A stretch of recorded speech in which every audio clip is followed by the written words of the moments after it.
Hello बच्चों, आपका स्वागत है हमारे चैनल स्टडी विद प्रेम में। और आज की इस वीडियो में हम क्लास 6 हिंदी के चैप्टर नंबर 5 जिसका नाम है साथी हाथ बढ़ाना, और इस वीडियो में इसके सारे क्वेश्चन और आंसर को देखने वाले हैं।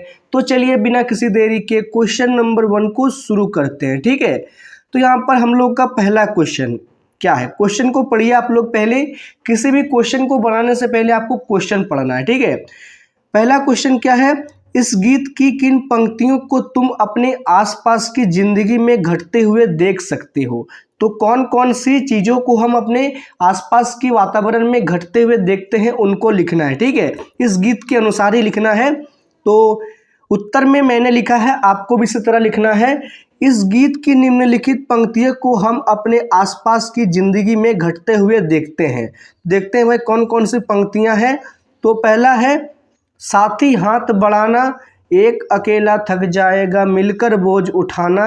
साथी हाथ बढ़ाना मतलब अगर कोई थक जाता है तो उसका जो है मिलकर बोझ उठाना चाहिए और सबका साथ में जो है आगे बढ़ना चाहिए। ठीक है, इसलिए कहा जाता है कि साथी हाथ बढ़ाना। हम मेहनत वालों ने जब भी मिलकर कदम बढ़ाया, सागर ने रास्ता छोड़ा पर्वत ने शीश झुकाया। इस पंक्ति का अर्थ है कि जब मेहनत करने वाले मिलकर कदम बढ़ाते हैं ना, तब सागर को भी अपना उनका रास्ता छोड़ देना पड़ता है और पर्वत भी उनके सामने शीश झुका देता है, क्योंकि मेहनत करने वालों का जो है अलग ही शक्ति होती है। ठीक है, चलिए देखते हैं आगे क्या है।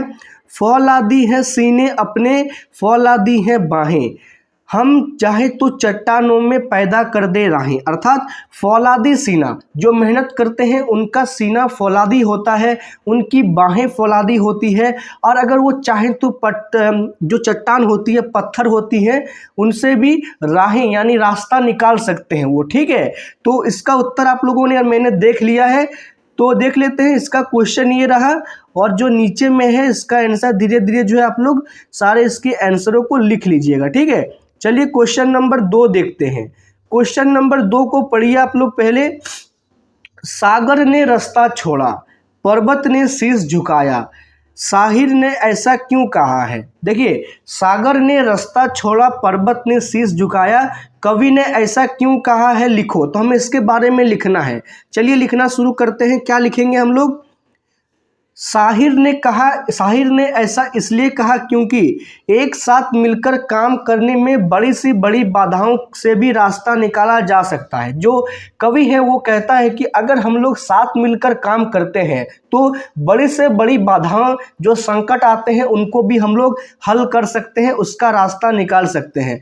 यानी काम आसान हो जाता है, काम जो बहुत ही ज़्यादा सरल हो जाता है, जिसको कोई भी कर सकता है। ठीक है, बस आपको शर्त यह है कि आपको मेहनत करना होगा।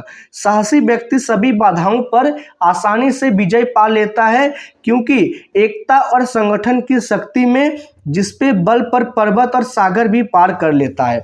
कवि जो है कहता है कि साहसी व्यक्ति सभी बाधाओं पर से जो है विजय प्राप्त कर लेता है, और अगर सब कोई एकता बना ले, संगठन बना ले, तो उसके सामने जो है पर्वत और आकाश भी अपना सर झुका लेते हैं, और वो जो है कोई भी व्यक्ति जो इस संगठन का सदस्य है वो इसको आसानी से पार कर सकता है। ठीक है, तो क्वेश्चन नंबर 2 भी समझ गए होंगे आप लोग। ये रहा इसका ऊपर में क्वेश्चन 2 नंबर और नीचे इसका आंसर। ठीक है, चलिए क्वेश्चन नंबर 3 की ओर हम लोग आगे बढ़ते हैं। ठीक है, तो क्वेश्चन नंबर 3 क्या है, एक बार क्वेश्चन नंबर 3 को देखिए। गीत में सीने और बाहों को फौलादी क्यों कहा गया है। तो ये जो गीत है ना, साथी हाथ बढ़ाना, इसमें हाथों और बाहों को फौलादी क्यों कहा है। फौलादी अर्थात होता है बहुत मजबूत, बहुत ही कठोर। ठीक है, उसको फौलादी कहा जाता है। तो देखिए इसका उत्तर में क्या लिखा गया है। सीने और बाह को फौलादी इसलिए कहा गया है क्योंकि हमारे इरादे मजबूत हैं। मतलब जो सीने जो चेस्ट होता है, शरीर का ऊपरी भाग होता है, और फौलादी बाहें यानी जो हाथ के नीचे ऊपर वाला भाग होता है ना, उसे बाहें कहा जाता है। ठीक है, क्योंकि हमारे इरादे मजबूत हैं। जिनके इरादे मजबूत होते हैं उनके बाहें और सीने जो है फौलादी हो जाते हैं। ठीक है, हमारी बाजुओं में अपार शक्ति है, हम ताकतवर हैं, हम बलवान हैं। जिनके इरादे मजबूत होते हैं उनकी बाजुओं में अपार शक्ति होती है, वो ताकतवर होते हैं, बलवान होते हैं। हमारी बाहें फौलादी इसलिए हैं। अब ये बता रहे हैं कि उनकी बाहें फौलादी क्यों हैं। हमारी बाहें फौलादी इसलिए हैं कि इसमें असीम क्षमता का पता चलता है। हमारी बाजुएं काफ़ी शक्तिशाली भी हैं। तो जो हमारी बाहें फौलादी इसलिए है क्योंकि इसमें असीम कार्य करने की क्षमता है।